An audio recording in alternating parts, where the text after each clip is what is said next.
that we operated out of. First off, gives you a little bit of an idea of how ominous it is. You have razor wire protecting a church.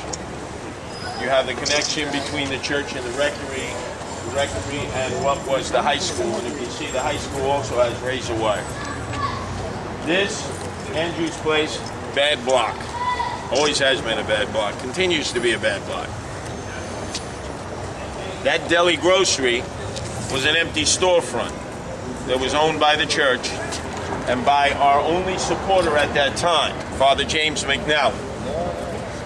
He was a pistol-packing priest. He actually had a .22 on his ankle because he was responsible to make sure the collections got from the church to the bank, and they would constantly be trying to rob anybody from the church because they knew there was money on Sunday or money on Monday, which was a novena night. And I actually one time saw, when I first met him pull a .22 and put it to a guy's head who was trying to rob him. He got to jump on him. Didn't think twice about pulling his weight in the street. Old Testament, forget the New Testament, turn his cheek. And he was always half in the bag. So that meant he had the rum rouge. So he was a booze hound, but a great guy. The only one who would support us initially. Now, before this, we had a cleanup group, the Rock Brigade. All the business leaders supported that. When we go down to the McDonald's where I operated out of, they couldn't be nicer to us about that. Chamber of Commerce from the Bronx, Fordham Road Merchant Association, of which Father McNally was a member of all of those. That's how I first met him. So then when I came up with this idea, people stayed away from me as if I had some kind of a socially contacted disease that there was no cure for, other than Father McNally. So he embraced us, and that storefront at the time, it was empty, but had some tables in it, some coffee pots. It was being used by the police from the 4-6 precinct. Fordham Road used to be the dividing line between the 4-6 precinct south, 5-2 precinct north, and the cops would stop here and take a break. They'd have a coffee break, and they'd always have donuts and cake out for them because they love to pound their donuts. And it was a great place for them to take thugs. Hold on a sec. Yes, hello. Them to take thugs and hold them there and detain them until they could send the paddy wagon and pick them up and take them to the precinct, either the 4-6 or the 5-2. The undercovers love this place. You could do surveillance. Guys used to be dealing drugs here like there was no tomorrow. So if you needed a collar, you could just stay in that storefront, boom, and within another hour you'd have a collar plus plenty of overtime. So they love this place. So Father McNally told them that he was going to give us the use of the place so that the cops could share it with us. And you can imagine the looks on their faces, like, share it with these guys? No, Father, we're not sharing the storefront. We're not going to use the storefront. So Father had to make a decision. Obviously, the police were more important to the security of the neighborhood than we were, because this block had nothing. And if you think Andrew's place was bad, Loring Place next to it is a street in which you go up and you come down. You can't go through. So thugs used to get delivery cab drivers to take them to the top of Loring Place. They would give them an address up there. They put a gun to the back of their head and sometimes just kill them just for the fun of it. They had eight livery cab drivers killed there in 1979 alone at the top of the hill, because a lot of new livery cab drivers wouldn't know the history of that place.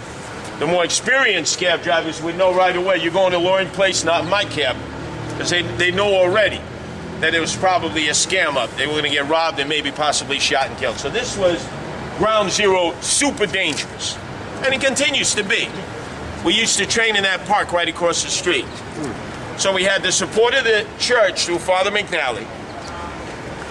We had the storefront that we could use on a 24-hour basis, and the cops abandoned it. They wouldn't have anything to, and they wouldn't even patrol the area. So we basically had to become a quasi-police force to make up for what they weren't doing. So they even put more pressure on us because we were patrolling that number 4 train. We just came off. We're patrolling the Major Avenue, Fordham Road, and patrolling Andrews and Loring Place in the absence of the police. So intense pressure on us. And gangbangers and thugs knew where they could come if they wanted to intimidate us, which was right to the storefront. And if we called 911, forget about it. Forget about it. You weren't going to get any response at all. Who are you? The Guardian Angels? Click. It's exactly what generally we would be introduced to Mr. Clay. So we were on our own, but we would not be the organization that we are today without the support of Father McNally. He was the only one. Every other business leader, every other religious leader, every other elected leader who had supported us for the Rock Brigade, the cleanup group, they couldn't pat us on the back hard enough. We had to go for a chiropractic adjustment the next day. On this, they avoided us as if we were an invading barbarian force, as if we were like a gang, like the Savage Nomads, Savage Skulls, Black Spades, gangsters were very, very prominent at that time. And the gangs back then a lot different than the gangs today because they would wear colors that would be very noticeable. Cut-off Lee jackets with rockets and patches on the back, like bikers would, except they didn't have any bikes. They might have had a bicycle with a banana seat. That was a limitation of their bike. But they were ominous thugs, real thugs. And they kept people in constant fear. And we were able to give this area a badly needed colony. Now, the area has improved. And if you notice the diversity, Dominicans, Africans, Caribbeans, they're all opening up different businesses.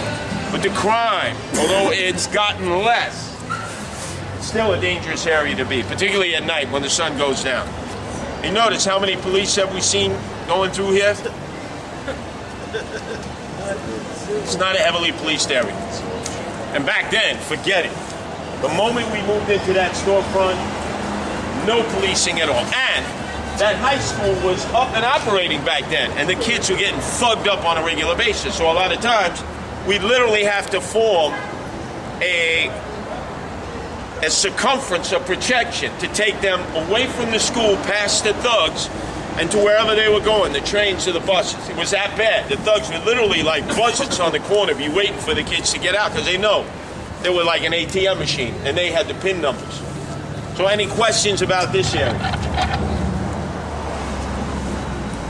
Okay, so now we're going to go to the front of the church, which is where I actually lived, which we used as a 24-hour full-time facility, breaking every regulation of what a tenant should do, but we had no choice.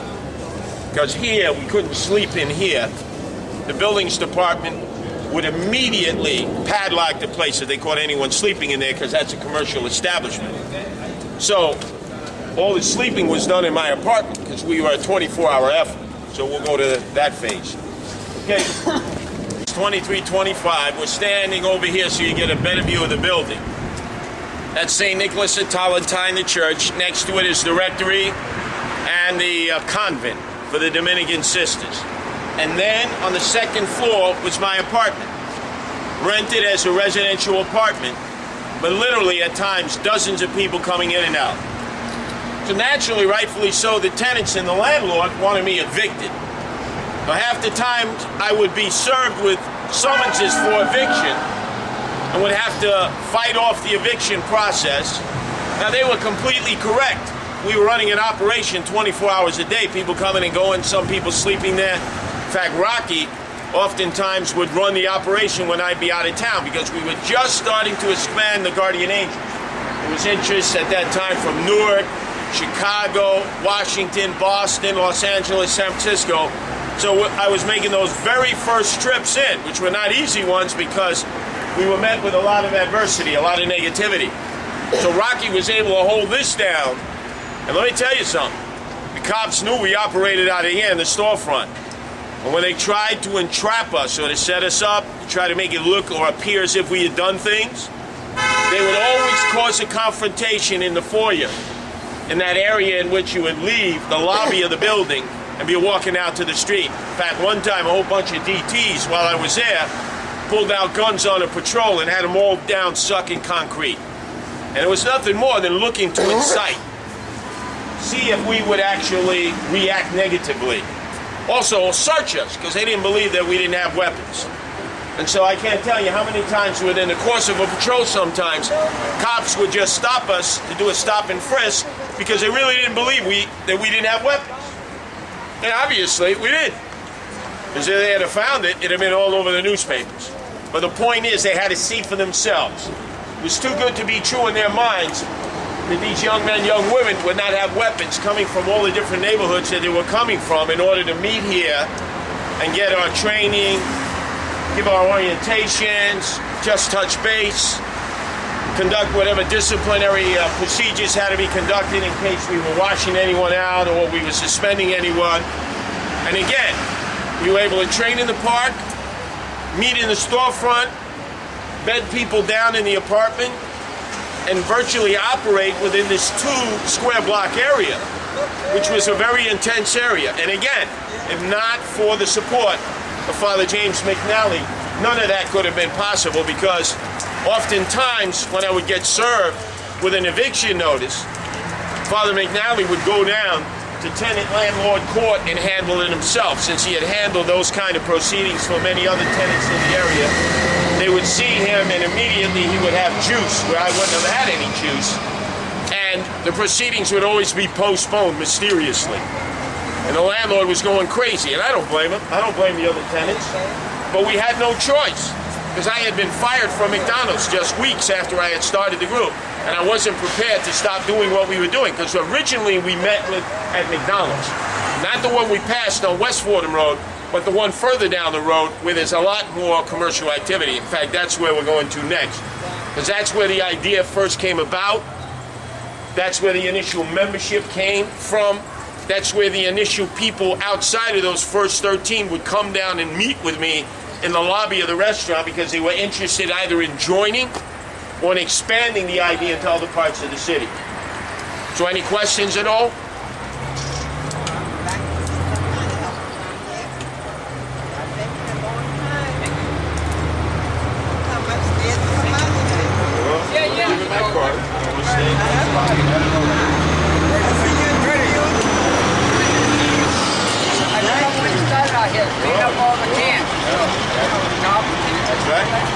So you see, he remembers when we were cleaning up the streets as the Rock Brigade, because that's how we started.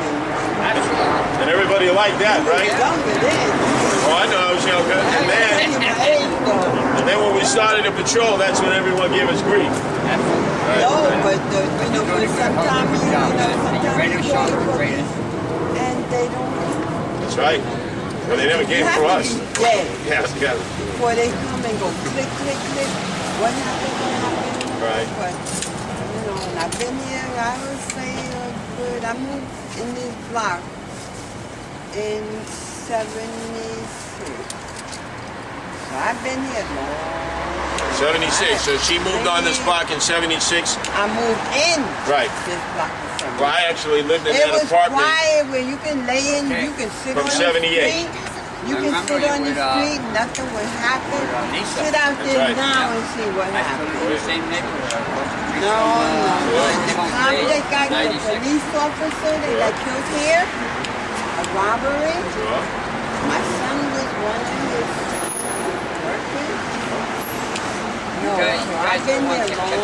Neighborhood where it still is, because wasn't for you guys, garbage would be littered all over. A lot of people are scared to come out at night. They be like, I'm not afraid. I'm not afraid. You're going to take me. You can't take me. Only one.